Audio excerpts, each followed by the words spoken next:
වාහෙරෙන දහම් මුතුවැල ධර්මදේශනා මාලාවේ පූජනීය කෝරළයාගම සරණතිස්ස ගෞරවනීය ස්වාමීන් වහන්සේ විසින් පවත්වන සතර සතිපට්ඨාන දේශනාව අරමුණු කරගෙන සිදු කරන ධර්මදේශනා මාලාවයි වෙලෙස ආරම්භ වන්නේ. අතුල් කෝට්ටේ ශ්‍රී ජයවර්ධනපුර ජයසේකරාරාම විහාරාධිපති ශාස්ත්‍රපති පූජ්‍යපාද රජවත්තේ වප්ප ස්වාමීන් වහන්සේගේ අනුශාසනා පෙරදැරිව එම විහාර පරිශ්‍රයේ ධර්ම මන්දිරයේ පටිගත කෙරෙන මෙම ධර්මදේශනා මාලාව බෞද්ධ ගුවන්විදුලියෙන් විසුරුවා හැරීම සඳහා සදැහැති දායකත්වයෙන් කටයුතු කරන්නේ කොළඹට රාජගිරිය ලේක්පාර අංක 116 ලිපිනෙහි පදිංචි පින්වත් දීපලාල් විජේරත්න මැතිතුමන්, පින්වත් ඉමාලි ප්‍රියංජලා විජේරත්න මැතිණිය ඇතුළු ඒ පවුලේ පින්වත් පිරිසයි.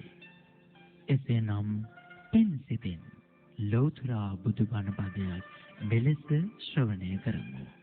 එසේනම් සාදු සිතින් ජීවිත අවබෝධය දකින්නට සද්ධර්මයෙන් බිඳක් මෙලෙස ශ්‍රවණය කරමු. සාදු සාදු සාදු. සමන්ත චක්කවාලේසු අත්‍රා ගච්ඡන්තු දේවතා සද්ධම්මං මුනි රාජස්ස සුනන්තු සග්ග මොක්ඛදං ධම්ම ශ්‍රවණ කාලෝ අයං බදන්තා ධම්ම ශ්‍රවණ කාලෝ අයං බදන්තා ධම්ම ශ්‍රවණ කාලෝ අයං බදන්තා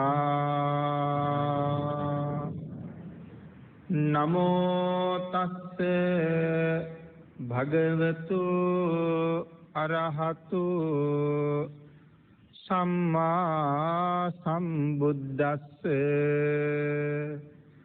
නමෝ තස්ස භගවතු අරහතු සම්මා සම්බුද්දස්ස නමෝ තස්ස භගවතු අරහතු සම්මා සම්බුද්දස්ස. කෝට්ටේ ශ්‍රී ජයසේකරාරාමාධිපති අති ගෞරවනීය අවසරයි රජවත්තේ වප්ප අපේ අනුනායක මාහිමිපාණන් වහන්සේගෙන් අවසර සද්ධර්ම ශ්‍රාවක කාරුණික ගුණගරුක බෞද්ධ පින්නතුනි, බොහෝම ශ්‍රද්ධාවෙන් යුක්තව මේ පින්වත් පිරිස අදත් සැදී පැහැදී සූදානම් වෙන්නේ භාග්‍යවතුන් වහන්සේගේ මේ පරම ගම්භීර වූ දේශනාව සතිපට්ඨාන දේශනාව තුළින් තවත් ධර්ම දේශනාවකට ශ්‍රවණය කරන්න සූදානම් වෙමිනුයි මේ සැදී පැහැදී සිටින්නේ. මේ දේශනා මාලාවේ 12 වෙනි ධර්ම දේශනාවයි අද මේ විදිහට මේ පින්නතුන් ශ්‍රවණය කරන්න සූදානම් වෙන්නේ. පින්නතුනි, අපි පහුගිය දේශනාව නතර කරපු තැන නිර්වාණගාමී මාර්ගයේ එකයි, ඒකේ ස්වરૂප 7යි. ස්වરૂප 7 තමයි මේ බොජ්ජංග 7. ඒ නිසා භාග්‍යවතුන් වහන්සේ ඒ මාර්ගයේ අර්ථයෙන් එකයි ව්‍යංජනේ නානත්වයෙන් තියෙනවා. අපි මේ ව්‍යංජනේ නානත්වයෙන් තියනවා කියලා කියන්නේ. මාර්ගය නම් එකයි. ව්‍යාකරණ හැටියට බොහොම වෙනස් ඒක. ඒ නිසා මේ මාර්ග නීතිය හෙවත් ධර්ම නීතිය සඳහන් කරනවා මේ සද්ධර්මයේ පිළිබඳව දක්ෂයෙකුට තමයි පැටලිලි සහගත නොවි අවබෝධ වෙලා ලෙහෙන්නේ. මේ මාර්ග නීතිය සද්ධර්මයේ පිළිබඳව මනා වූ දක්ෂයෙකුටයි පැටලිලි සහගත නැතුව අවබෝධ වෙන්න පටන් ගන්නවා. එහෙනම් අපිට ඒකෙන්ම මනාව තේරෙනවා අපිට මේක සමහර වෙලාවට පැටලිලි සහගතයි වගේ හැඟෙන්නේ මේ කාරණාව තවම හරියට හිත ඇතුලේ එකක් මත එකක් ලිහිගෙන යන ක්‍රමයක් තාම අපිට නැති නිසා කියලා කියන්නේ සමහරවිට අපි මේ කාරණාව මේ අහන පළවෙනි වතාවමයි. ඒ නිසා නැවත අහගෙන යනකොට මේක අපිට බොහොම පහසුවෙන් ලිහෙන්න පුළුවන් වෙනවා.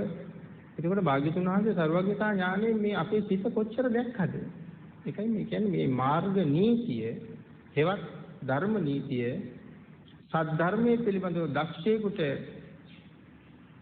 මිසක් අනිත් කෙනෙකුට බොහොම පැටලි සහගතයි. එහෙම නැත්නම් ඔබටම හිතෙන්න පුළුවන් කායානුපස්සනාව වෙනම ක්‍රමයක්, වේදනානුපස්සනාව වෙනම ක්‍රමයක්, චිත්තානුපස්සනාව වෙනම ක්‍රමයක්, ධම්මානුපස්සනාව වෙනම ක්‍රමයක්. ඒ කාරණා විසඳහන් කළේ එහෙම දෙයක් නැහැ කියලා පැහැදිලි කරනවා. වෙනම ක්‍රමයක් නෙමෙයි. මේ හතරම වැඩෙන්නේ එකම ක්‍රමයක් උඩ. එකක් වඩනකොට හතරම වැඩෙනවා. අපිට ඉස්සරහට අපිට මේ සාකච්ඡාවේදී හතරම එකක් ඔස්සේ වැඩෙන්නේ කොහොමද කියන කාරණාව මනාව පැහැදිලි කරගන්න පුළුවන් වේවි. කායානුපස්සනාව වැඩුණොත් වේදනානුපස්සනාවත්, වේදනානුපස්සනාව වැඩුණොත් චිත්තානුපස්සනාවත්, චිත්තානුපස්සනාව වැඩුණොත් ධම්මානුපස්සනාවත් ආදි වශයෙන් වැඩෙන බව මේ කාරණාව තුළ මනාව භාග්‍යතුන් වහන්සේ අවධාරණය කරනවා. මේ හතර කොයි විදිහට වැඩුවත් එහෙම නැත්නම් මේ හතරෙන් කෝක වැඩුවත් ඉතිරි තුන වැඩෙනවා. භාග්‍යතුන් වහන්සේ පැහැදිලි කරලා තියෙන ආකාරයටම මේ හතරෙන් කෝක වැඩුවත් ඉතිරි තුනම වැඩෙනවා. වෙනම වඩන්න අවශ්‍ය වෙන්නේ නැහැ. මේ සියල්ල එකම මාර්ගයකයි යන්නේ. ඒ කියන්නේ නිර්වාණය කියන එකම මාර්ගයේ මේ සතර සතිපට්ඨානයම එකම විදිහට ගමන් කරනවා. ඒ කියන්නේ මේ හතරෙන් එකයි වඩන්න තියෙන්නේ. ඒක වඩනකොට අනිත් තුන ඒකත් එක වැඩෙනවා. ඒක තමයි සැබෑ ස්වභාවය කියලා පැහැදිලි කරලා තියෙනවා. කොතනින් පටන් ගත්තත් එකම මාර්ගයයි. ඉතා විශේෂිත ක්‍රමයක් හැටියට පැහැදිලි කරලා තියෙනවා. ඉතා විශේෂිත ක්‍රමයක් කොතනින් පටන් ගත්තත් එකම ක්‍රමයයි. හැබැයි මෙතනම සඳහන් කරනවා මේක නවකේකට එකපාරක් දෙකක් අහලා තේරුම් ගන්න එකේ තරම් පහසු ක්‍රමයක් නෙමෙයි. ඒකත් එහෙම සඳහන් වෙනවා. නවකේකට ඒකේ තරම් පහසු නෑ. මනාව ඒකට යෙදෙන්න උත්සාහ කරලා අත්දැකීම් ලබාගත් කෙනෙකුට තමයි මේ කාරණාව තමයි ඉතා පහසෙන්ම නිවන හොයාගෙන යන්න තියෙන කාරණාව කියලා වැටහෙන්න පටන් ගන්නවා. එහෙම වැටහෙන්න ගත්තාම මේ සතිපට්ඨානයේ පින්නතේ ඉතාම මිහිරි. මේ කියන්නේ හරියට අර කනට මීපෙන් දානවා වගේ මේ සතිපට්ඨානයේ හරියට වැටහෙන්න ගත්තාම. ඒ නිසා නැවත ප්‍රගුණ කරලා දෙතුන් පාර ශ්‍රවණය කරනකොට අපිට මේ ගැටලු සහිත තැන් ඉබේම ලිහෙන්න පටන් ගන්නවා. නැත්නම් එක කාරණාවක් ටිකක් ලිහෙනකොට පේලියක් ලිහෙන්න පටන් ගන්නවා. ඒ නිසා ඊටම මිහිරි කියලා සඳහන් කළේ ඒ නිසා.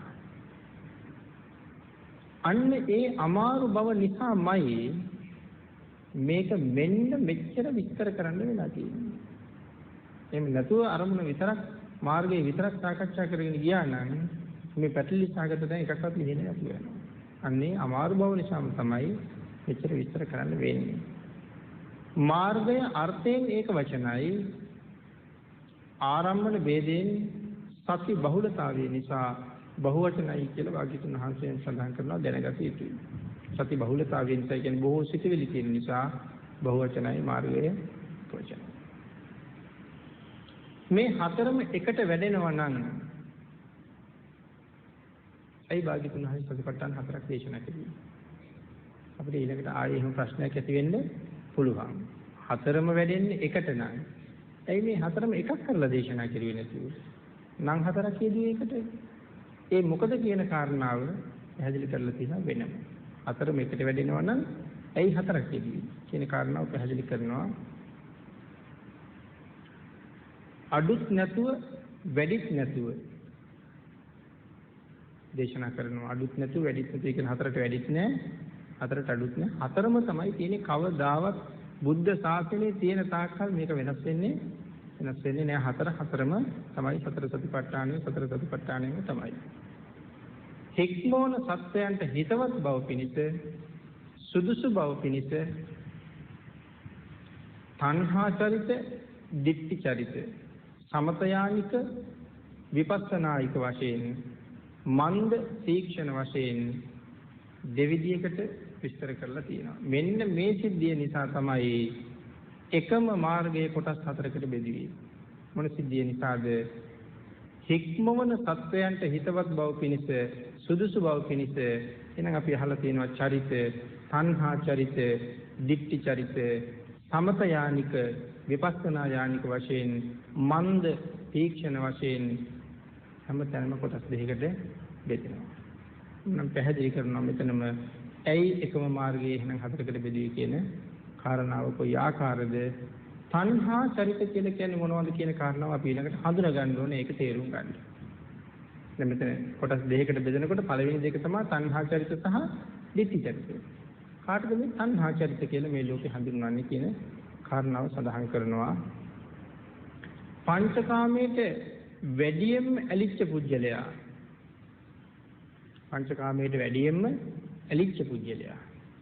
මේ ලෝකේ ඊටාම සැපසහගත දේවල් වැඩියෙන්ම හොයාගෙන යනවා නම් ලෝකේ සැප හොයනවා නම් වැඩියෙන් ආහාර වලින්, වස්ත්‍ර වලින්, යාන වාහන වලින්, ගෙවල් දොරවල් වලින්, දේපල ඉඩකඩම් වලින් මේ හැම දෙයකින්ම අතිශයින්ම සැප කියන දේවල් වල ඉහළටම ගමන් කරන්න යම් කෙනෙක් උත්සාහ කරනවා නම් අන්නේ පුජ්‍යලේ හඳුන්වනවා තණ්හා චරිතයක් කියලා. මේ ලෝකේ මිනිස්සු හැමෝම මේ වගේ චරිත ඔස්සේ කොටස් වෙනවා. එහෙනම් මෙන්න මේ පුජ්‍යලේ හඳුන්වන්නේ තණ්හා චරිතයක් හැටියට. ඊළඟට සඳහන් කරනවා ditthi චරිතය කියන්නේ කාටද කියලා. දැන් අපි අතරේ එහෙම අය ඕන තරම් ඉන්නවා. දැන් මේ කාරණාව කියනකොට මේ පිරිසටම තේරෙනවා මේ කොටස් දෙකට අයිති අය මෙතන කොච්චර ඉන්නවද කියලා. ඒකට කවුද ditthi චරිතය? මේ ජීවිතයේ ඉද්දින්ම ඔය දේවල් පිටිපස්සේ හඹාගෙන යන්නේක ඒ තරම්ම මට ගැලපෙන්නේ නැහැ. ඒ තරම් ඒව පිටිපස්සේ එලවගෙන යන්න ඕනේ නැහැ. ඔయిత වඩා හොඳයි මේ සංකල්පයක්. යහපත් සිතුවිල්ලක් සංකල්පමය වශයෙන් මගේ මනස දියුණු කරගත යුතුයි. ඒ ලෞකික දේවල් හොවා එකතු කරනවට වඩා සංකල්පමය වශයෙන් මගේ මනස දියුණු කරගත යුතුයි කියලා යමෙක් හිතනවා නම් අන්න ඒ පුජ්‍යලයට කියනවා ditthi චරිතයක් කියලා. ලෞකික දේවල් පිටිපස්සේ හොවා යනවට වඩා සංකල්පමය වශයෙන් මට ආධ්‍යාත්මික දියුණුවක් ලබා ගන්න, චිත්ත දියුණුවක් හොයා ගන්න අවශ්‍යයි කියලා යම් කෙනෙක් කල්පනා කරනවා නම් එයාට කියනවා ditthi චරිතයක් කියලා. එහෙනම් දැන් අපි තණ්හා චරිතයි ditthi චරිතයි කියන දෙක කොම් කෙටියෙන් දැනගත්තා. පංචකාමයේ දැඩි වැලිලා ගමන් කරනවා නම් කෙනෙක් එයා තණ්හා චරිතයක්. මේ ලෞකික ජීවිතය තුළදීම පංචකාමයේ ඒ තරම් ලොල්කමක් නැතුව යම් ආකාරයකින් තමන්ගේ මනස දියුණු කරගන්න යම් කෙනෙක් කටයුතු කරනවා නම් ඒ පුජ්‍යලයා ditthi චරිතයක් කියලා සඳහන් කරනවා. ඇයි ඔහුගේ ඒ සංකල්පනාව මත ඔහු ගමන් කරන්නේ? මේ සංකල්පනාව මත ඔහු ගමන් කරන්නේ ඇයි? පංචකාම පිළිච්ච ලෝකේ. කායික සැපයට වඩා කායික දුකක් විඳගෙන හරි ඔහුගේ සංකල්පමය තණ්හාව දියුණු කරගන්න ඔහුට තියෙන වඩා ලොකු කැමැත්තක්. කායික සැපයට වඩා දැන් මුලින් සඳහන් කරපු පංචකාමයේ තුල කායික ලොකු සැපයක් තියෙනවා. ඒ කායික සැපයට වඩා කායයටම දුක් දෙදී සංකල්පයෙන් වශයෙන් සිතවිලි වල දියුණුවක් ගොඩනගා ගන්න ඔහු වෑයම් කරන්න ගොඩාක් කැමතියි. ඒ නිසා ඔහු ditthi චරිතයක් බවට පත් වෙනවා. අන්න එහෙම අයට පින්නතේ මේ ලෝකේ කියනවා ඔහු යම් ප්‍රතිපත්තියක් මත ජීවත් වෙන පුද්ගලයෙක්. ඒකෝට දැන් අපි අය මේ වචනේ ඕන තරම් පාවිච්චි කරලා තියෙනවා. ඒ පුද්ගලයා යම් ප්‍රතිපත්තියක් මත ජීවත් වෙන කෙනෙක්. මේ අපි වාගේ කෙනෙක් නෙමෙයි, යම් ප්‍රතිපත්තියක ඉන්න කෙනෙක්. අන්න ඒ පුද්ගලයාට තමයි කියන්නේ විචිතරිතය කියලා. ඊළඟට සඳහන් කරනවා මෙහි කිසිම අඩුවකුත් නැහැ, වැඩියකුත් නැහැ. ඒ කියන්නේ තණ්හා චරිතයක් තියෙන පුද්ගලයාගේ මේ ditthi චරිතයක් තියෙන පුද්ගලයාගේ මේ දෙන්නගෙම මේ දෙකේ කිසිම අඩුවක් වැඩියක් නෑ. දෙන්නම ආකාර දෙකක ඉන්නේ. මොකද ආකාර දෙකකින් මේ දෙන්නම එකයි. මෙයාට තියෙනවා අර පැත්තට තණ්හාවක්, අනිත් එක්කෙනාට තියෙනවා මේ පැත්තට තණ්හාවක්. ආකාර දෙකකින්ම දෙකෙන්ම මෙන්න මේ අඩුපාඩුකම් වගේම ප්‍රයෝජනයක් තියෙනවා. දැන් ආකාර දෙකෙන් මේ අඩුපාඩුවක් තියෙනවා. ඒක ප්‍රයෝජන නැද්ද? ප්‍රයෝජන තියෙනවා. අර ලෞකික බොහෝ දේවල් හොයාගෙන ගියපු කෙනාට වඩා ඒ පැත්ත ඇතහැරලා හිත විතරක් දියුණු කරගන්න උත්සාහ කරපු කෙනාට දුක් ප්‍රමාණය අඩුයි. දැන් පංචකාමයෙන් බොහෝ දේවල් එකතු කරගත්ත පුජ්‍යලයට කායික දුක දැනෙනවා අඩුයි. නමුත් හොයාගත්ත දේවල් නැති වෙනකොට ටිකක් හිතට රිදෙනවා වැඩි. එහෙනම් මේ දෙන්නටම අඩු වැඩි නැතුව මේක තියෙනවා දෙපැත්තෙම. ඒ නිසා භාග්‍යතුන් වහන්සේ සඳහන් කරලා තියෙනවා මේ තණ්හා චරිත අතර ඉන්නවා තණ්හා, සති, සමාධි, විරිය, ප්‍රඥා කියන මේ ඉන්ද්‍රියන් මද වූ අය. මේ කාරණාව පටලවා ගන්න නැතුව ටිකක් කල්පනා කරන්න ඕනේ. තණ්හා චරිත අතර ඉන්න පුජ්‍යලය ගැන මේ කතා කරන්නේ. මෙතන ditthi පුජ්‍යලය සම්බන්ධයක් නැහැ. තණ්හා චරිත අතර ඉන්නවා තණ්හා, සති, සමාධි, විරිය, ප්‍රඥා කියන මේ ඉන්ද්‍රියන් අතර මද වූ ඉන්ද්‍රියන් ඇති අය. මද වූ ඉන්ද්‍රියන් ඇති අය. ඒ කියන්නේ මොකද්ද? ශ්‍රද්ධාව තියෙනවා, ඉන්ද්‍රියක් බවට පත් වෙලා තියෙනවා, නමුත් මදි. ඊළඟට අපි දැනගන්න ඕනේ මොකද්ද මේ ඉන්ද්‍රිය කියලා කියන්නේ. ශ්‍රද්ධාව තියෙනවා. මේ තණ්හා පුජ්‍යලය ළඟ ශ්‍රද්ධාව, සති, සමාධි, විරිය, ප්‍රඥා. එහෙනම් ශ්‍රද්ධාව තියෙනවා. ඉන්ද්‍රියක් බවට දියුණු වෙලා නැහැ. එතකොට මොකද්ද මේ ඉන්ද්‍රියක් බවට දියුණු වෙනවා කියලා කියන්නේ? ඒ ඉන්ද්‍රියක් බවට දියුණු වුණා කියන කාරණාව ගැඹුරු අර්ථයක් තියෙන කාරණාවක්. ඒ නිසා මේ මාර්ගය පැහැදිලි කරලා දෙන ආචාර්යයන්ගෙන් ඉගෙනගත්ත ආකාරයටයි මේක පැහැදිලි කරන්නේ. දැන් මගේ තියෙනවා චක්කු ඉන්ද්‍රිය. එතකොට මේ චක්කු ඉන්ද්‍රිය කියලා කියන්නේ ඇහෙන් කරන්නේ බලන එකනේ. බැලීමේ ක්‍රියාවට අධිපතියා ඇහැ. කනෙන් බලන්න බෑනේ කවදාවත්. කනෙන් බලන්නත් බෑ, දිවෙන් බලන්නත් බෑ, නාසයෙන්, කයෙන් කොහෙන්වත් බලන්න බෑ. බලනවා කියන ක්‍රියාවට අධිපතියෙක් ඉන්නවා නම් ඒ අධිපතියට කියනවා ඇහැ කියලා. අන්න ඒ ක්‍රියාවට අධිපතියා වෙච්ච නිසා, රූප පෙන්වීමේ අධිපතියා වෙච්ච නිසා ඔහු චක්කු ඉන්ද්‍රිය. එහෙනම් මෙතන ශ්‍රද්ධාව ඉන්ද්‍රියක් හැටියට දිනු වෙලා මදි කියලා සඳහන් කරනවා. එහෙනම් ඇහිීමේ ඉන්ද්‍රිය සෝතේ. කියන්නේ අහනවා කියන ක්‍රියාවේ අධිපතිය කන. රස විඳිනවා කියන ක්‍රියාවේ අධිපතිය දිව. ඒ කාරණාවයි මෙතන පැහැදිලි කරන්නේ. මේ අධිපති භාවය කියන එක සඳහන් කරනවා. තණ්හා, සති, සමාධි නැත්නම් ශ්‍රද්ධා, සති, සමාධි, විරිය, ප්‍රඥා කියන මේ ඉන්ද්‍රියන් අතර මද වූ ඉන්ද්‍රියන් ඇති අය. ඒ කියන්නේ ශ්‍රද්ධාව තියෙනවා, ඉන්ද්‍රියක් බවට පත් වෙලා තියෙනවා මදි. ඉන්ද්‍රියක් බවට පත් වෙලා තියෙනවා. ශ්‍රද්ධාව මදි. දැන් ඒකට අපි ගාව ශ්‍රද්ධාව තියෙනවා. මෙතන මදි කියන්නේ කොහොමද කියලා අපි සාකච්ඡා කරන්න ඕනේ. අපි ගාවත් මේ ශ්‍රද්ධාව නැතුව නෙමෙයි. එතකොට හොඳට වැටහෙනවා මේක. මේ ඉන්න සියලු දෙනාම යම් ශ්‍රද්ධාවක් තියෙන හින්දා තමයි මෙතන ඇවිල්ලා මේ පැය දෙකක් තුනක් එකම ඉරියව්වෙන් වාඩි වෙලා මේ නතර වෙලා ඉන්නේ. යම් ශ්‍රද්ධාවක් තියෙන නිසා මේකෙන් මට මොකක් හරි ප්‍රයෝජනයක් හම්බ වෙයි කියලා.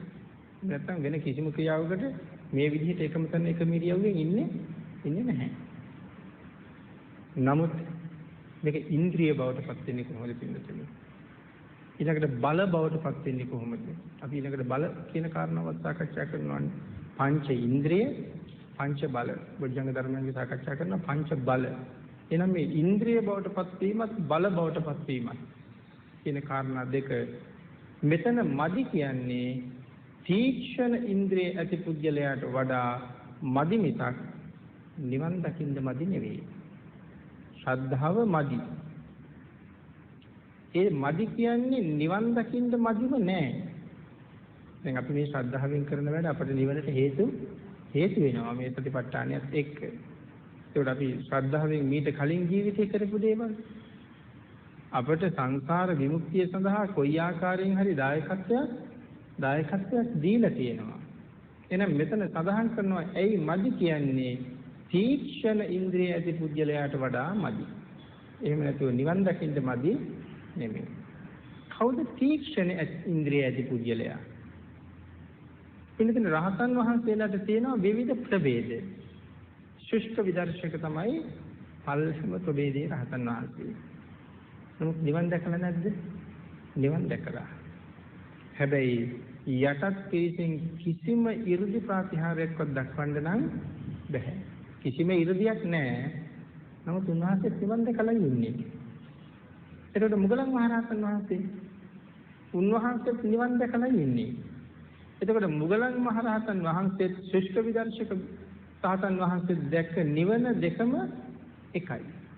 අපි ඉතල සඳහන් කරන්නේ භාග්‍යතුන් වහන්සේ දකින නිවන රහතන් වහන්සේ දකින නිවන දෙකම එකයි. එහෙනම් ශුෂ්ක විදර්ශකයන්න් දකින නිවන මහා 이르දි ඇති මුගලන් මහරහතන් වහන්සේ දැක්ක නිවන දෙකම එකයි. නමුත් මෙතන තීක්ෂණ ඉන්ද්‍රිය කියලා කියන්නේ ශුෂ්ක විදර්ශක රහතන් වහන්සේට කරන්න බැරි බොහෝ දේවල් මුගලන් මහරහතන් වහන්සේට කරන්න පුළුවන්. අවශ්‍ය නම් තමන් වහන්සේගේ ශරීරය පුද්ගලයෙකුගේ ඇහි පියාටුව මත සක්මන් කරන්න කුඩා කරන්න පුළුවන්. අවශ්‍ය නම් සක්‍ර දේවේන්ද්‍රයන් වැඩ ඉන්න මහා ආසනය ඒ ආසනයට වඩා විශාලව වැඩ ඉන්නත් පුළුවන්. ඕනෑම පුද්ගලයෙකුගේ ශරීරයට ඇතුල් වෙන්නත් පුළුවන් මේ ඉතා සියුම් සිදුරකින්. නන්දෝපනන්ද දමනය කරන වෙලාවේ නාගයාගේ නාස්පුඩුවෙන් ඇතුළට යන්නේ. කටින් ඇතුළට යන්නේ නාස්පුඩුවෙන් එන්නේ. ශරීරයේ ඇතුළට යනවා මේ ඉතා සියුම් ඉන්ද්‍රියකින්. එළියට එනවා ඊට වඩා සියුම් වෙලා. ගියපු විදිහ වෙනයි එන විදිහ වෙනයි. එනිසා නාගයා බලාගෙන හිටියේ. නාගයා දන්නවා ඇතුළට ගිහිල්ලා ඉන්න බව. එහෙ මෙහෙ බඩ පෙරලා යත් උත්සාහ කරුවා කොහොම හරි වෙහෙසටපත් කරන්න. රහතන් වහන්සේත් උත්සාහ කළා මෙයාගේ කුස ඇතුලේ ඇවිදලා මෙයා වෙහෙසටපත් කරන්න. පුළුවන්කමක් තිබුණේ නැහැ. අන්තිමට රහතන් වහන්සේ තීරණය කරනවා මේක ඇතුළට වෙලා මෙයා දමනය කරන වැඩේ කරන්න බෑ. එළියට යන්න වෙනවා. නාගයා කොච්චර දියුණුද කියනවනම් එයා දන්නවා දැන් ශ්‍රමණයා එළියට එන්න තීරණය කරලා ඉන්නේ. එනකොටම විසදුමක් පිබලා ජීවිතේ නැති කරනවා කියලා හිතන්නේ. නමුත් නාගයා හිතාගෙන ඉන්නේ කවුරු වෙයි කියලාද? මහත් වූ 이르දිමත් මුගලන් මහරහතන් වහන්සේ එළියට එයි කියලායි බලාගෙන ඉන්නේ. නමුත් එයා බලාපොරොත්තු නොවිච්ච විදිහට දුටු මතින් නාගයන් බිය කරන මහ විශාල ගුරුලෙක් තමයි එළියට එන්නේ. ඉතින් මේ වාගේ වෙනස්කම් කරන්න මේ 이르දි ප්‍රතිහාරය දක්වන කෙනාට පුළුවන්. නමුත් ශුෂ්ක විදර්ශකයාට එහෙම කරන්න බෑ. නමුත් මේ දෙන්නම දැක්ක මාර්ගය එකයි. එහෙමනම් මෙතන තීක්ෂණ ඉන්ද්‍රිය කියලා කියන්නේ මුගලන් මහරහතන් වහන්සේගේ ඉන්ද්‍රියන් ශුෂ්ක විදර්ශකයන්ට වඩා ඊටාම තීක්ෂණයි. නමුත් ඒක නිවනට මදිකමක් නෙමෙයි. නිවන දෙන්නටම එකයි. මෙතන ඉන්ද්‍රියන් කියලා කියන්නේ මොකක්ද කියලා ආපහු පැහැදිලි කරනවා. වෙනතින් අපි මුලින් සාකච්ඡා කරපු ඇහැ දැකීමට අධිපති ඇහැ. එමනම් ඒ කාරණාවයි ඒ ඉන්ද්‍රියන් කියන්නේ මොකද්ද? ඒ ඉන්ද්‍රිය ඒ කාරණාවට අධිපතිකමක් දරනවා. ඒ නිසා ඒකට ඉන්ද්‍රිය කියන වචනේ පාවිච්චි කරනවා. බොජ්ජංග ධර්ම වලත් මේ ඉන්ද්‍රිය කියන වචනේ අපි පාවිච්චි කරනවා. ඊළඟට සඳහන් කරනවා යම් කාර්යභාරයක් වීර්යෙන් කරන්නේ තවත් කාර්යභාරයක් සිහියෙන් සමාධියෙන් ප්‍රඥාවෙන් කරනවා නම් යම් කාර්යභාරයක් මේ ප්‍රඥාවෙන් සමාධියෙන් සිහියෙන් වීරියෙන් කරන්න බැරි යම් කාර්යභාරයක් ශ්‍රද්ධාවෙන් කරනවා නම් යම් පුද්ගලයෙක් අන්න ඒ පුද්ගලයාගේ ශ්‍රද්ධාව ඉන්ද්‍රිය මට්ටමට දියුණු වෙලා කියලා කියනවා. මොකද මේ කාරණාව සඳහන් කළේ ශ්‍රද්ධාවෙන් කෙරෙන යම් කාර්යයක් සිහියෙන් කරන්නත් බෑ, වීරියෙන් කරන්නත් බෑ, සතියෙන් කරන්නත් බෑ, සමාධියෙන් ප්‍රඥාවෙන් කරන්න බෑ. ශ්‍රද්ධාවෙන් කරන දේ මේ කාරණාවලින් කරන්න බෑ. සිහියෙන් කරන දේ, නැත්නම් වීරියෙන් කරන දේ ශ්‍රද්ධාවෙන් කරන්න බැරි වෙන්න පුළුවන්. නමුත් ශ්‍රද්ධාව කියන එක ඊටාම බලවත් සත්‍යයක පවතින නිසා යම් කාර්යභාරයක් ශ්‍රද්ධාවෙන් කරනවා නම් යම් පුද්ගලයෙක් අන්න ඒ පුද්ගලයාගේ ශ්‍රද්ධාව ඉන්ද්‍රිය මට්ටමට දියුණු වෙලා කියලා සඳහන් කරනවා. ශ්‍රද්ධා ඉන්ද්‍රිය. ඒකට ඉන්ද්‍රිය මට්ටමට දියුණු වෙලා. එහෙනම් මෙතන බල මට්ටමට දියුණු වීම පිළිබඳව සඳහන් කරනවා. ඒ දෙකම එකට සාකච්ඡා කළොත් මේකේ මතකද මහා කප්පිල මහ රජුගේ කතාව. සමහර ශ්‍රද්ධාවෙන් මෙහෙම කළා. වහින වැස්ස ශ්‍රද්ධාවෙන් නතර කළා. වහින වැස්ස ශ්‍රද්ධාවෙන් නතර කළා. පහළට වේගෙන් ගලන ගඟ උඩුගම් බලා හැරෙව්වා. පහළට ගලන ගඟ උඩට ගලන්න පටන් ගන්නවා. මෙන්න මේ වගේ ක්‍රියා කෙරුවේ ශ්‍රද්ධාව නිසා. ශ්‍රද්ධා බලය නිසා. ඒකට මෙතන සඳහන් කරන ශ්‍රද්ධා ඉන්ද්‍රිය. එහෙනම් දැකීමේ අධිපති භාවයේ දරනවා ඇහැ. එහෙනම් සත්‍ය කුසල් දහම් වඩන්න මේ මාර්ගයට බැහැගන්න මෙන්න මේ ශ්‍රද්ධාව කියන එක අධිපති භාවයක් දරන නිසා ඒ කායනයි මේ මාර්ගය කියලා මේ මාර්ගයට බස්සන්න පුළුවන් නම් ඒක ශ්‍රද්ධාව ඉන්ද්‍රියක් හැටියට වැඩෙනවා. ඉන්ද්‍රියක් වෙලා තමයි ඒකාන්ත වශයෙන් මේක මෙහෙම කළොත් මට වරදින්නේ නැහැ කියන විශ්වාසයක් ගොඩනගනවා. ඊළඟට සඳහන් කරනවා අනික් හතරෙන් කරන්න බැරි දෙයක් වීර්යෙන් කරන්න පුළුවන් නම් ඒ වීර්ය ඉන්ද්‍රිය මට්ටමට දියුණු වෙලා. ඒ වගේම අනික් හතරෙන් කරන්න බැරි දෙයක් සමාධියෙන් කරන්න පුළුවන් නම් ඒක නැත්නම් ප්‍රඥාවෙන් කරනවා නම් ඒක ඉන්ද්‍රියක් බවට දියුණු වෙලා. ඒ නිසා මෙතන සඳහන් කරනවා මේ ආදී වශයෙන් මේ කරුණු පහම අදාළයි මේ සඳහන් කරන්නේ සත්‍විස් බෝධිපාක්ෂික ධර්මයි. මේක ටිකක් ගානේ සඳහන් කරලා තියෙන්නේ බෝධිපාක්ෂික ධර්ම. එහෙමනම් මේ නිර්වාණගාමී මාර්ගයට සතිපට්ඨාන මාර්ගයේ ගමන් කරනකොට මේ බොජ්ජංග ධර්මات වඩාගෙන ගමන් කරනවා. වැඩෙනවා. ඒක අත්‍යවශ්‍යයි. ඊළඟට මෙතන සඳහන් කරලා තියෙනවා සතර සතිපට්ඨානේ සතර සම්‍යක් ප්‍රධාන වීර්යය. සතර සතිපට්ඨානෙන් පස්සේ සතර සම්‍යක් ප්‍රධාන වීර්යය. මේ මොකේද? බොජ්ජංග ධර්මවල එක සතර සතිපට්ඨානයි. එමුනම් මේ නිර්වාණගාමී මාර්ගයේ සත්‍විස් බෝධිපාක්ෂික ධර්මම මේ එකට වැඩෙනවා කියන එකයි මේ පැහැදිලි කරන්නේ. සතර සතිපට්ඨානයේ මුලින්ම ඊළඟට සඳහන් කරනවා මේ වීර්යය අපි ගාව තියෙන්න ඕනේ. චතුරංග සමන්නාගත වීර්යය කියලා අපි ඒකට කියනවා. හැබැයි චතුරංග සමන්නාගත වීර්යය කියලා මෙතන කියන්නේ එතන කිව්වේ භාග්‍යතුන් වහන්සේ බෝධි මූලයේදී ඇති කරගත්ත වීර්යය.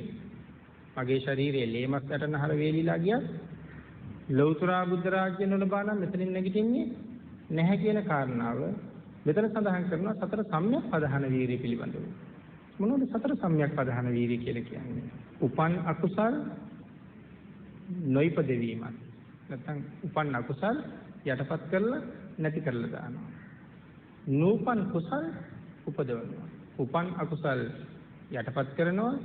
නූපන් කුසල් උපදවනවා. උපන් කුසල් වැඩි දියුණු කරනවා. නූපන් අකුසල් නොයිපදෙනවා.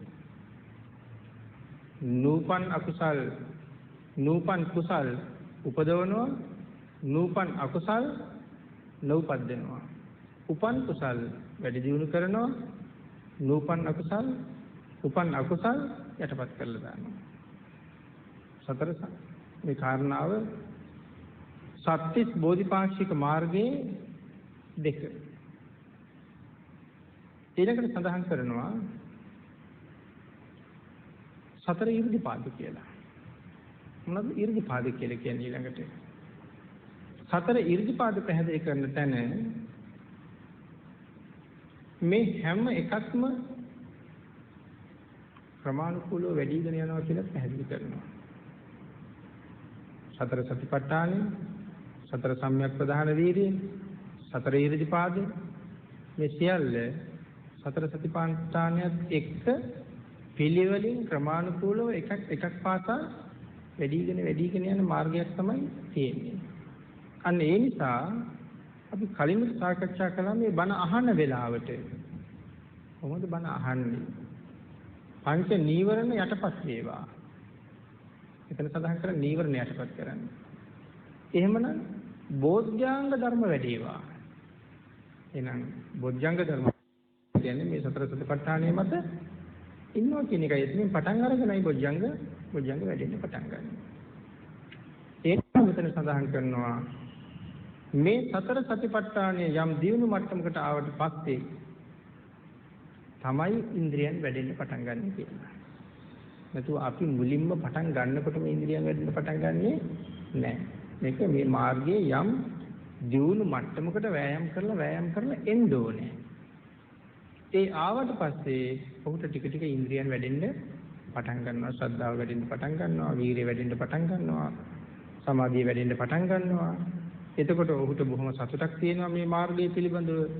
එතකොට ලෞකික දේවල් වලට අද කොයිතරම් ඇලිලා ඉන්නවද?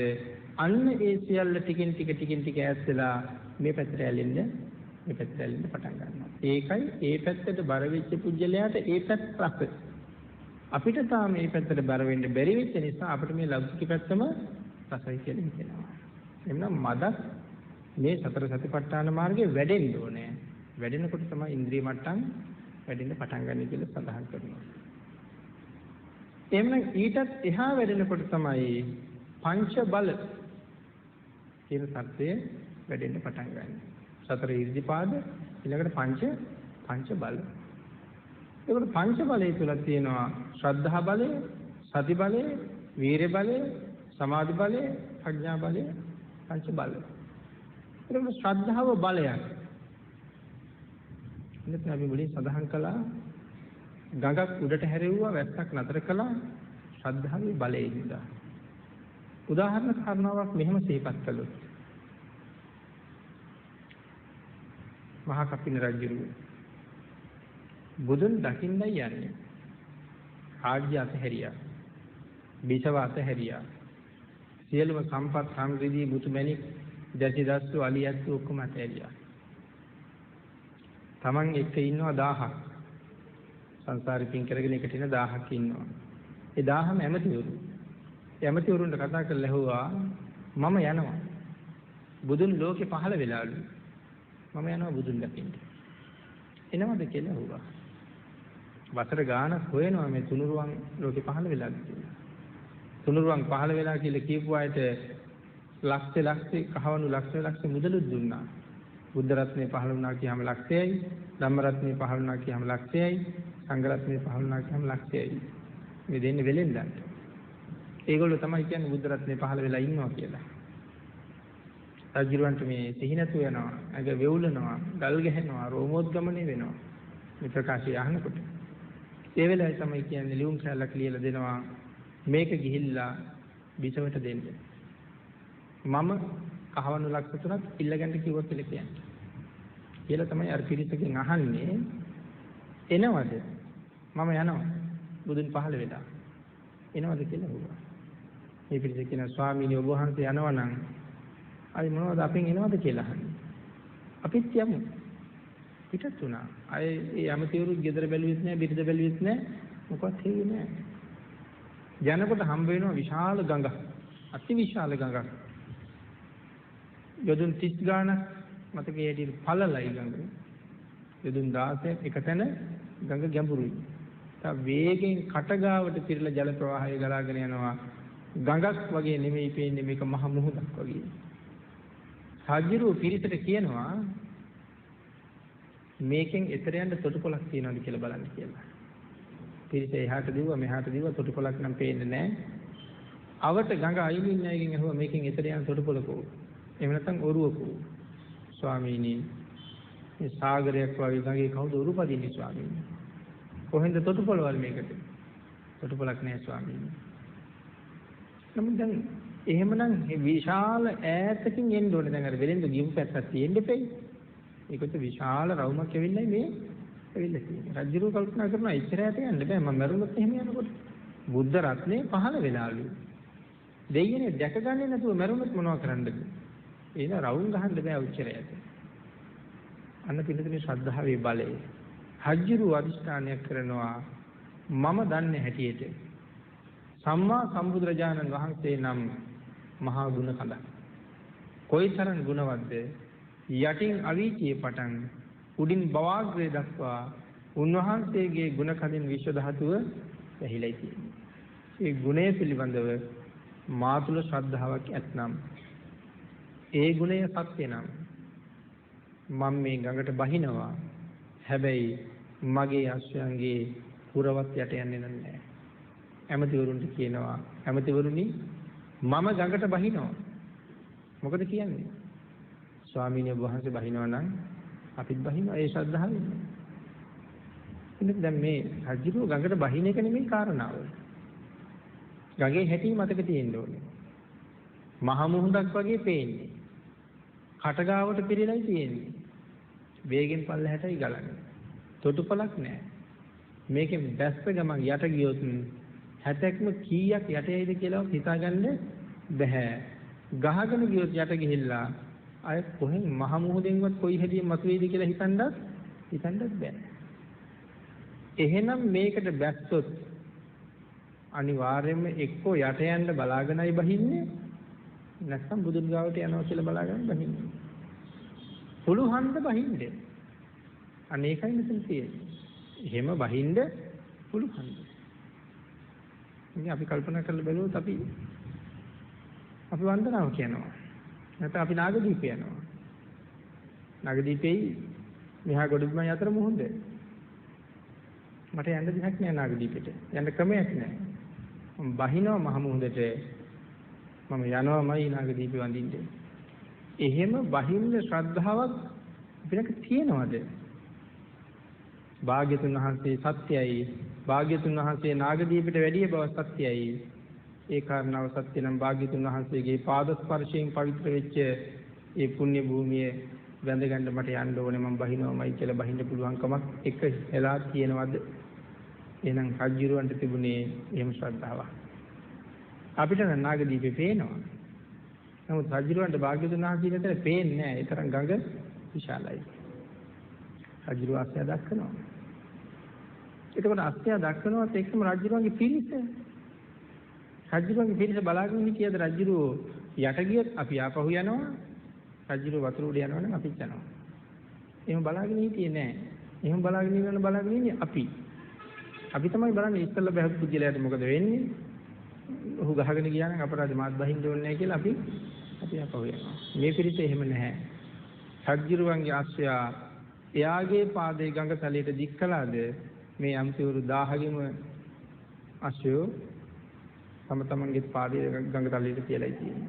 ඉතින් සඳහන් කරනවා හැබැයි රජුරෝ මේ ගඟ තරණය කරනවා අශ්වයන්ගේ කුර විතරක් යන්තමට තෙමුණා කියලා. මෙන්න ශ්‍රද්ධාවේ බලය. ශ්‍රද්ධා බල මට්ටමට දියුණු වෙලා කියන්නේ ඒකයි. ඒ බලය කාටද දක්වන්න පුළුවන්? දහස් ගණන් සේනාවක් ආයුධ අරගෙන ඇවිල්ලවත් කරන්න බැරි වැඩක් මේක. 1000ක් 2000ක් 5000ක් කෝටියක් ආයුධ අරගෙන ඇවිල්ලා මේ ගඟ හිඳියන් අපිට එහා පැත්තට යන්න කිව්වොත් හිඳෙන්නේ නැහැ. නම් සජිරවන්ට පුළුවන් වුණා භාග්‍යතුන් වහන්සේගේ ගුණ මෙච්චර සත්‍ය නම් මම බුදුන් දකින්න යන්න හිතාගෙන ආවා නම් ඒ කාරණාව සත්‍ය නම් මම ගඟ තලයේ තරණය කරනවා. ඒ ශ්‍රද්ධා බලයට මේ ලෝකෙ මොනවද කරන්න බැරි? අන්න ඒක නිසා තමයි ඒකට බලයක් කියලා කියන්නේ. ශ්‍රද්ධාව බලයක් වෙනවා, ප්‍රඥාව බලයක් වෙනවා, වීරිය බලයක් වෙනවා. එහෙනම් මෙන්න මේ කාරණාව තමයි පංච බල කියලා සඳහන් කළේ මේ හැම දෙයක්ම බල මට්ටමට ජීවිතේ වැඩෙන්න ඕනේ. එහෙමනම් අපිට පේනවා මේ නිවන් දකින්නවා කියන එකේ තරම් ලේසි නැහැ නිවන සොයාගෙන යනවා කියන එක. හැබැයි අමාරු නැහැ කියන වචනේ කියන්නේ නැහැ. නමුත් මාර්ගයට බැහැගත් පුජ්‍යලයට ඒක මීපැණි වගේ රසයි. මාර්ගයට බැහැගත් පුජ්‍යලයට. ඊළඟට සඳහන් කරනවා අන්න ඒ ධර්මතාවයේ බලමට්ටමට වැඩිලා තිබුණොත් මේ ලෝක කරන්න බැරි දෙයක් නැහැ. ඊළඟට සඳහන් කරනවා ඊටත් එහා තමයි තියෙන්නේ මේ බොජ්ජංග කියන එක. ඊටත් එහායි බෝධ්‍යංග කියන එක තියෙන්නේ. ඊට පසුව තමයි මාර්ග වැඩෙන්න පටන් ගන්න. බොජ්ජංග ගාවට ඇවිල්ලා තමයි මාර්ග වැඩෙන්න පටන් ගන්න. එහෙනම් මාර්ග වැඩෙන්න පටන් ගන්නේ එතෙන්ටත් ඇවිල්ලා කියලා සඳහන් කරනවා නම් බෝධිපාක්ෂික ධර්ම 37 වැඩෙන ක්‍රමය මේ සතිපට්ඨානේ ක්‍රියාත්මක කිරීමෙන් මනාව අවබෝධ වෙනවා. කොහොමද බොජ්ජංග වැඩෙන්නේ? සතිපට්ඨානේ ගමන් කරන්න උත්සාහ කරනකොට ඒක ටික ටික දියුණු වෙනකොට බොජ්ජංග ධර්මත් ඒත් එක්කම වැඩෙමින් ඒක වැඩෙන්නේ කොයි ආකාරයෙන්ද කියන මනාව අවබෝධයක් ලැබෙන්න පටන් ගන්නවා. ඊට ඊළඟට අපි මුලින් කතා කළා තණ්හා චරිතය. තණ්හා කියලා චරිතයක් මේ ලෝකේ ඉන්නවා. ඒක පැහැදිලි කරනවා මේ ඉන්ද්‍රිය මට්ටමට හිත දියුණු කළ කෙනෙක් ඉන්ද්‍රිය මට්ටමට හිත දියුණු කළ කෙනෙක් ඉන්ද්‍රිය තණ්හා මට්ටමින් තියෙන පුජ්‍යලයේ ඉන්ද්‍රියන් අඩුවෙන් තියෙන්නේ. නමුත් ඉන්ද්‍රිය භාවයටපත් වෙලා තවත් කෙනෙකුගේ ඉන්ද්‍රිය සඳහන් කරන තවත් කෙනෙකුගේ ඉන්ද්‍රිය දියුණු මට්ටමට වැඩි වෙලායි තියෙන්නේ. මොකද මේ සඳහන් කළේ ඉන්ද්‍රිය මට්ටමට හිත දියුණු කළ කෙනෙක් එයාගේ ඉන්ද්‍රියන් තණ්හා මට්ටමක් තියෙන පුජ්‍යලයේ ඉන්ද්‍රියත් තණ්හා මට්ටමක්. දැන් කතා කරන්නේ තණ්හා චරිතයක් පිළිබඳව. තණ්හා මට්ටමක් තියෙන පුජ්‍යලයේ ඉන්ද්‍රියත් අඩුවෙන් නමුත් ඉන්ද්‍රිය භාවයටපත් වෙලා ඉන්න කෙනෙකුගේ ඉන්ද්‍රියත් තණ්හාව තියෙනවා. නමුත් තණ්හාව අඩුයි. තණ්හා මට්ටමේ ඉන්න කෙනෙකුගේ ඉන්ද්‍රියත් තණ්හාව අඩු මට්ටමේ තියෙන පුජ්‍යලයේ ඉන්ද්‍රියත් වැඩිලා තියෙන්නේ කොයි ආකාරයෙන්ද?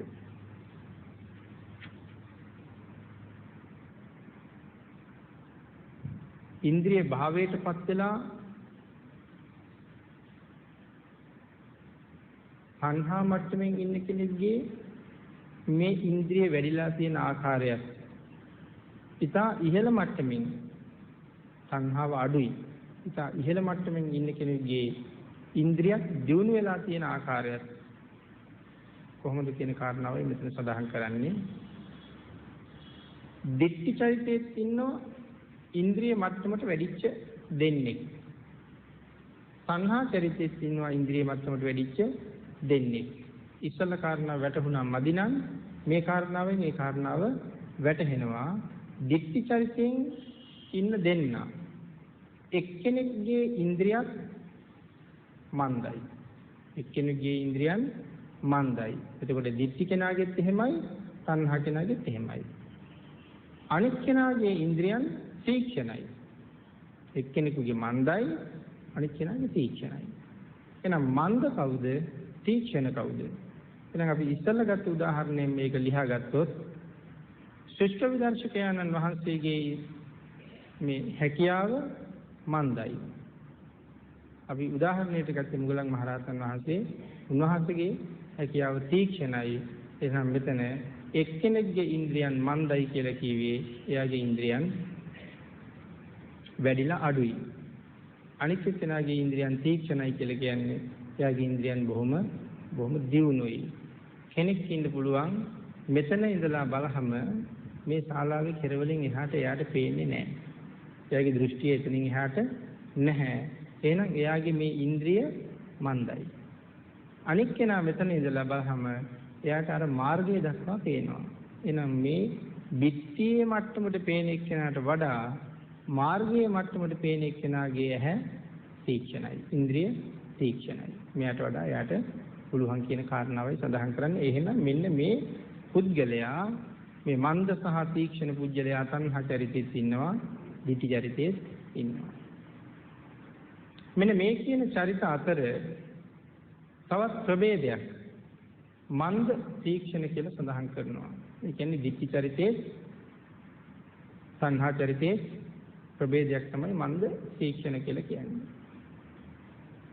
තණ්හා චරිතයගේ මන්ද තීක්ෂණ කියන ඉන්ද්‍රියන් දෙකම තියෙනවා. ditthi චරිතයගේ මන්ද තීක්ෂණ කියන ඉන්ද්‍රියන් දෙකම තියෙනවා. තණ්හා චරිතයගේ මද වූ ඉන්ද්‍රිය තියෙන පුද්ගලයාට රළු වූ කායානුපස්සනාව භාග්‍යතුන් වහන්සේ අනුමත කරලා තියෙනවා. තණ්හා චරිතයගේ මන්ද වූ ඉන්ද්‍රියන් තියෙන පුද්ගලයාට රළු වූ කායානුපස්සනාවයි අනුමත කරන්නේ. එතකොට අපිට මේ හතරක් ඇයි භාග්‍යතුන් එකට වැඩෙනවා නම් හතරක් දේශනා කරුවේ ඇයි කියන කාරණාවට මේ උත්තර දෙන්නේ. රළු වූ කායානුපස්සනාව. එතකොට මොකද එතන කායානුපස්සනාව කියලා කියන්නේ? මේ හැමෝම දන්න හැටියට කය අණුව බලනවා. කය අණුව බලනවා කියන කාරණාව. මොකද කය අණුව බලනවා කියලා කියන්නේ එතකොට. එතකොට මේක ඉස්සරහට තව පැහැදිලි කරනවා මේ කය අපි සුබයි කියලා දකිනවා. කය සුබයි. අපි කය සුබයි කියලා දැක්කට ස්වභාවයෙන්ම කය අසුබයි. සුබයි කියලා දැක්කට ස්වභාවයෙන්ම අසුබයි. අන්න ඒ කාරණාව මනාව මෙනෙහි කරන්න පටන් ගත්තට පස්සේ මේ කය අණුව බැලීම කියන එක අපිට හොඳටම වැඩෙන්න පටන් ගන්නවා. කාය අනුපස්සනාව. කයේ ස්වභාවය කොහොමද? ඒ කයේ ස්වභාවය මනාව වැඩිගෙන යනකොට රාග ස්වභාවයන් කියව එන්නේ ටික ටික අඩු වෙන්න පටන් ගන්නවා. කය මනාව දකිනකොට රාගය ටික ටික අඩු වෙන්න පටන් ගන්නවා. එන සඳහන් කරනවා තීක්ෂණ ඉන්ද්‍රියන් තියෙන තණ්හා චරිතයට සියුම් වූ වේදනානුපස්සන සතිපට්ඨානය විසුද්ධි මාර්ගයේ අනුමත කරලා තියෙනවා. එතකොට මුලින් සඳහන් කළේ තණ්හා චරිතයගේ මන්ද වූ ඉන්ද්‍රිය තියෙන පුජ්‍යලයට සතිපට්ඨානයක්, තණ්හා චරිතයගේ තීක්ෂණ ඉන්ද්‍රිය තියෙන පුජ්‍යලයට වේදනානුපස්සනාවක් විසුද්ධි මාර්ගයේ පනවලා තියෙනවා. මේ කර්ම දෙකම පනවලා තියෙන්නේ විසුද්ධි මාර්ගයේ. තීක්ෂණ ඉන්ද්‍රියන් තියෙන පුජ්‍යලයට. එතකොට තීක්ෂණ ඉන්ද්‍රියන් කියලා කතා කරුවා අනික මන්ද පුජ්‍යලයට වඩා ඉන්ද්‍රිය බොහොම දියුණුයි.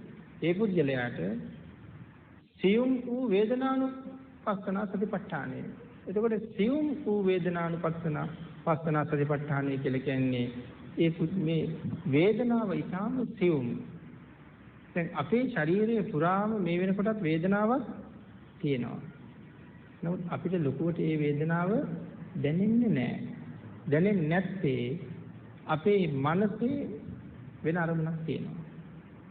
නමුත් ඒ අරමුණු ඔක්කොම පැත්තක තියලා කෙනෙක් භාවනාවට වාඩි වුණොත් සියල්ල පසෙක තියන්න ඕනේ. භාවනාවට වාඩි වුණොත් මගේ ඇඟේ කොතනද රිදින්නේ කියලා මේ ඉන්නවට වඩා දැනෙන්න පටන් ගන්නවා. එහෙනම් තීක්ෂණ වූ මේ වේදනානුපස්සනාව දෙන්නේ ඒකයි. ඔහුට මනාව මේක දැනෙන්න පටන් ගන්නවා. ඉතින් සියුම් මේ වේදනාව දැනෙන්න පටන් ගන්නවා. ඉතින් සතිපට්ඨානය බොහොම ගැඹුරුයි වගේ අපිට දැනෙනවා. ගැඹුරුයි තමයි වගේ නෙමෙයි පරම ගම්භීරයි කියලා කිව්වේ ඒකයි. නමුත් මේ සතිපට්ඨානයේ ලෝකේ තියෙන්නේ බුදු කෙනෙක් පහළ වෙලා ඉන්නකොට විතරයි. අබුද්ධෝත්පාද කාලයේ සතිපට්ඨානෙ නැහැ. එහෙනම් කෙනෙකුට අහන්න පුළුවන් මේ හුලං රැල්ලක කොහෙද නිවනක් තියෙන්නේ කියලා. ආනාපාන සතිය අපි වඩනවා කියලා කියන්නේ උස්ම ආස්වාස කිරීමයි ප්‍රාශ්වාස කිරීමයි. කෙනෙක් අහන්න පුළුවන් හුලං රැල්ලක කොහෙද නිවනක් තියෙන්නේ? නිවනක් තියෙන්නේ කියලා. නමුත් කෙනෙක් හිතුවද මේක කොයිතරම් සියුම්ද කියලා, කොයිතරම් මොකද සංසාරي කියලා කියන්නේ. ඒ පුජ්‍යලයා එහෙනම් සංසාරي දන්නේ නැහැ. එහෙම අහන පුජ්‍යලයා සංසාරي දන්නේ නැහැ. සංසාරي කියලා කියන්නේ මෙරි මෙරි උපදිනවට. ඒකටයි සංසාරي කියලා කියන්නේ. අපිට මොනතරම් තණ්හාවක් තියෙනවද ජීවිතේට? ජීවිතේ පවත්වන්න අපිට කොයිතරම් තණ්හාවක් තියෙනවද? අපි පිළිතුරට දැනෙනවද ජීවිතේ පවත්වන්න කොච්චර තණ්හාවක් තියෙනවද කියලා? මෙහෙම කියන්න දැනෙන්නේ නැහැ. ටිකක් උත්සාහ කරන්නකෝ හුස්ම ගන්නෙ නැහැ කියලා නහස කට පියාගෙන ඉන්න පුළුවන්ද කියලා?